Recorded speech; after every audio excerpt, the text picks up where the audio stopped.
Yeah, I think it's so great. You hear about the, these corporations and these investors, and the problem we've got is both the corporate side and the investor side, obviously the political side.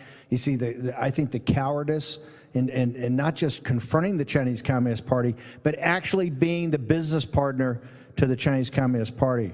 Remember, the freedom of the Chinese people, their struggle for freedom is going to be the defining issue of the first half of the 21st century. And whoever assists the Chinese people, only the Chinese people can get their freedom, right? They're the only ones that can fight for and win their freedom. But whoever assists them in that will help to write the history of this time. And now with that, I want to bring in a true hero. This is a defector from, she was at the P3 lab in Hong Kong. Dr. Yan, you've seen her on Fox News. You've seen her with Bill Hemmer. You've seen her on Fox Online. Dr. Yan, thank you very much for joining us at the Falkirk Center Freedom Summit today. It's always a pleasure to meet you, sir, and thank you for inviting me to War Room. Listen, you've inspired so many people just with your heroic story of what you did to leave Hong Kong and come and tell the story of the West. But specifically, I want to ask a couple technical questions. Tell us about the P3 lab you worked in Hong Kong. What was its role, and particularly what was its role in overseeing or looking at anything that was going on in mainland China?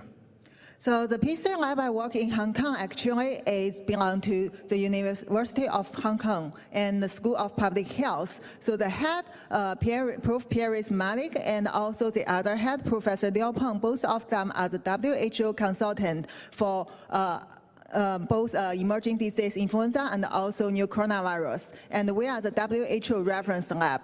This lab is a top coronavirus lab in the world, and these two experts are the top corona experts in the world. So basically in this lab, we are capable to produce and also analyze all the type of the emerging virus.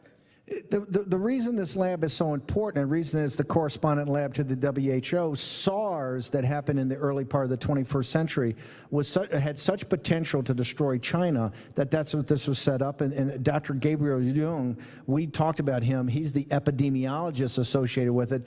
This is one of the most prominent locations in the world for doing this, and it's the reason the WHO. The reason we're laying this out, the mainstream media now wants to kind of totally distance themselves from the WHO. So tell us your story. You really are saying that the CCP, the Chinese Communist Party, and their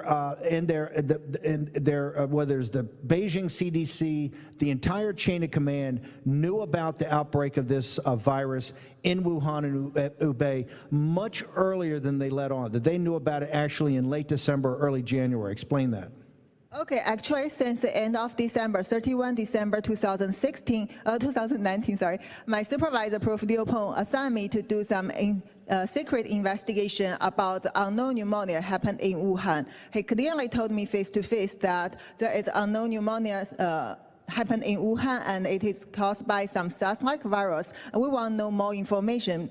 He need to write the report to Hong Kong government. But actually, there are no official news come from mainland China. So I use my background because I got my PhD and MD from mainland China. I have the huge network in Chinese hospital and also government and research institute. So I turned to my friend and who work under China CDC, has the first hand of information. He told me, as I called, since the end of December, the China government already knows there are over 40 cases confirmed in Wuhan, not as they said 27, and also they got the genome sequence already from Wuhan, not as they stated in the middle of January. And the other thing, most important thing is there are human-to-human transmission exists, and there are family clusters happened. So these are all the key points that I know at that time, and also the Wuhan doctors are very scared. They dare not to say anything, just ask people to wear masks. And I reported to Liu Peng and WHO.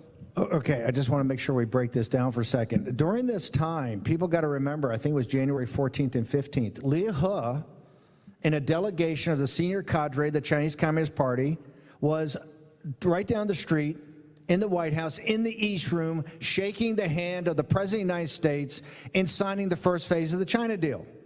Now, I just want to go back, and Dr. Yan, make sure I understand this. You're saying in late December, early January, they knew that they had an outbreak in Wuhan and Hubei province, okay? They knew that they had community spread, human-to-human transmission. You can prove that, and that all happened in the early part of January of 2020. Exactly, they can prove it. Okay, and so they came here. What I think people find shocking, you're at a reference lab. Really, a reference lab is kind of, I guess, the supervisory lab to make sure that what's going on in these P3 and P4 labs in mainland China is okay. But on January 12th, the WHO puts out a press release and says, after consultation with senior medical officials from mainland China, the CCP, there's no community spread, there's no human-to-human transmission. Then they tweet out on the 14th, they tweet out the same thing. The exact day, one of the days that the delegation from the Chinese Communist Party is having dinner with their American counterparts here. So was the WHO, did you guys in Hong Kong not get them the right information? Were they lying? Was the CCP lying to them? How did the WHO put out those two proclamations basically publicly when you're saying this was all known 2 weeks or 3 weeks beforehand?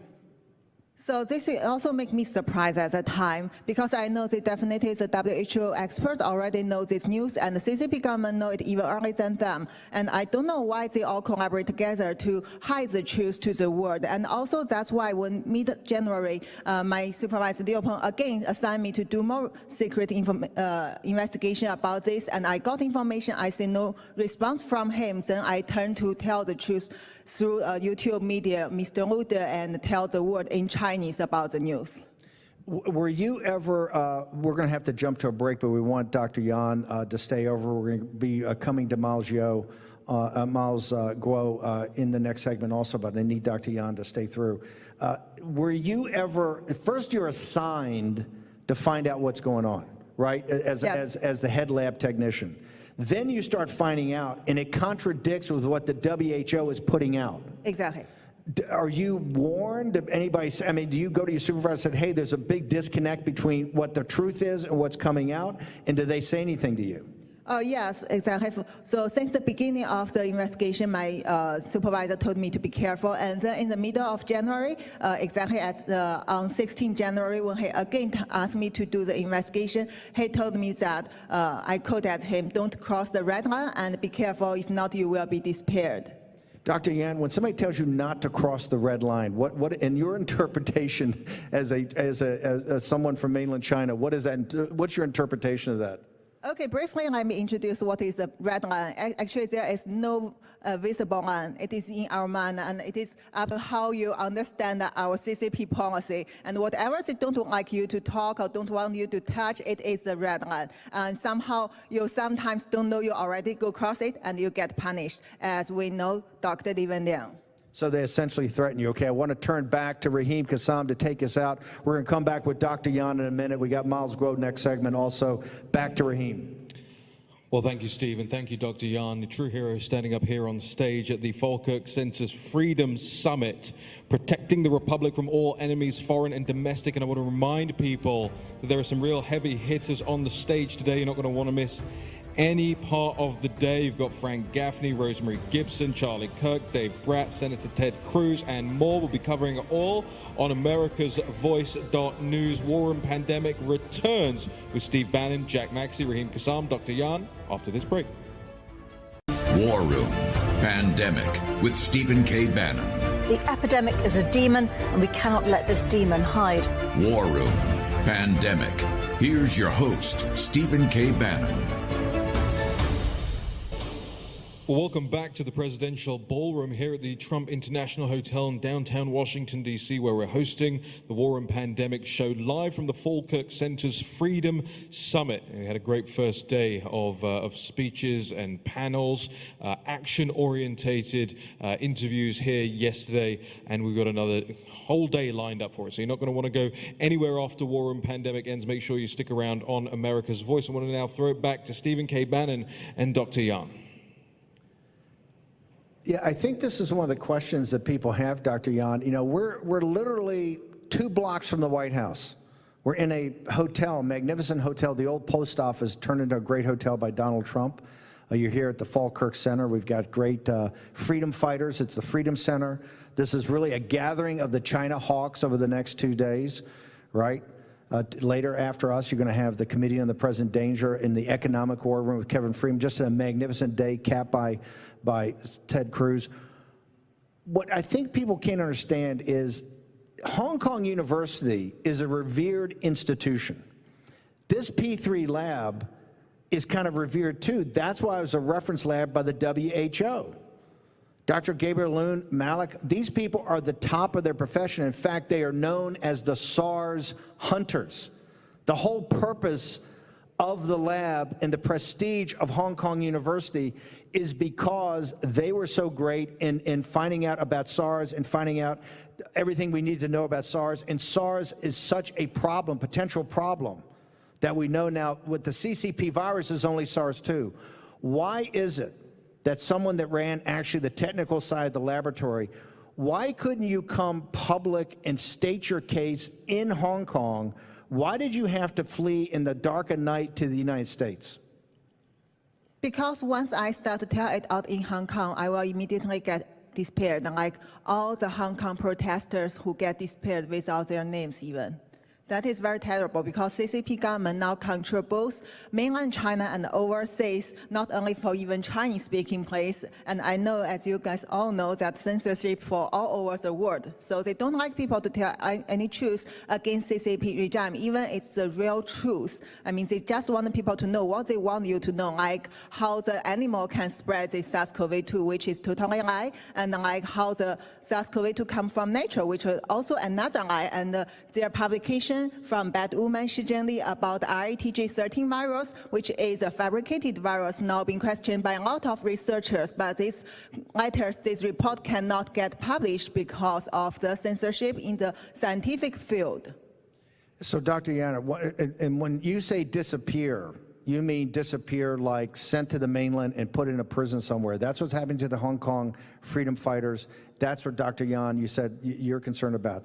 One last question, because I know you're going to be doing a lot of media over the next couple of weeks.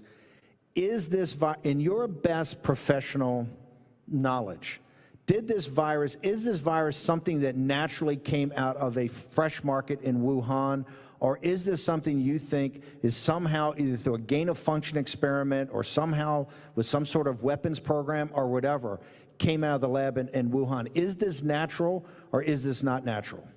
Before I answer this question, let me briefly introduce my background. I have my clinical medical degree from mainland China and also got my PhD degree in China. And then I turned to the University of Hong Kong to do the virology and immunology research. I also focus on the vaccine development. And since SARS-CoV-2 happened, I work in the WHO lab for the COVID-19 research. So according to my research experience, and I can say that, and all the intelligence and information I got, I can tell you that's definitely not come from nature, and also that's definitely not come from the Wuhan Huanan seafood market, because all the evidence I got shows that there are no animal hands left in any sample when they checked before they do the thorough cleaning of the Wuhan seafood market. But why CCP government insists that all the patients have to get the Wuhan seafood market history before they get diagnosed even in January? Why? They know at least 1/3 of patients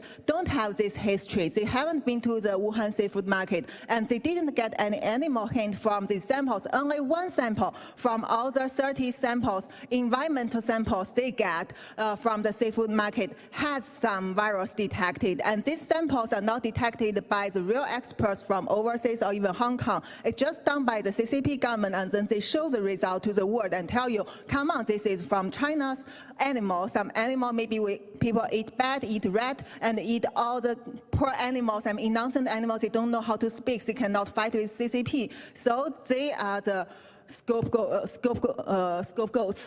So I don't think it can come from nature, and they cannot find the evidence now. Now see how the bad woman Jenny gets an interview from Science recently. She herself cannot answer this question. She just let you to do the research for years and years and say, see, we know there is definitely host, and you need to go to find the bad, you need to go to find the source. But why don't they go back to check the possibility it can come from some lab? I mean, I'm now preparing a very solid scientific report to show people that how easily this can be done from the lab, and even not need to come from the very high technique lab. This is something actually using the mature technique, and also if you have the material, which we see here as a SARS-CoV-2's backbone virus, this is the only virus which is owned by CCP, by their PLA labs, and with these things, you can make it within half years. That's so easy. This is what the CCP is not going to be able to stand up against, is the truth. You know, from facts come truth, and you're hearing it from Dr. Yan. We're going to be having her do a lot of media over the next couple of weeks. But if you thought, Dr. Yan, the CCP tried to disappear you wait till the mainstream media starts to tear you apart. So you're a hero. I think it's amazing what you've done. You've left your home to come here to the United States to make sure the people of the United States are warned about this, the people of the world are warned about this, that Chinese citizens are warned about this, that the lies of the Chinese Communist Party, if they're allowed to go unanswered, are only going to lead to more and more death and destruction. I want to thank you. This is the first of many. Dr. Yan, thank you so much. Thank you, sir. Great honor to have you here.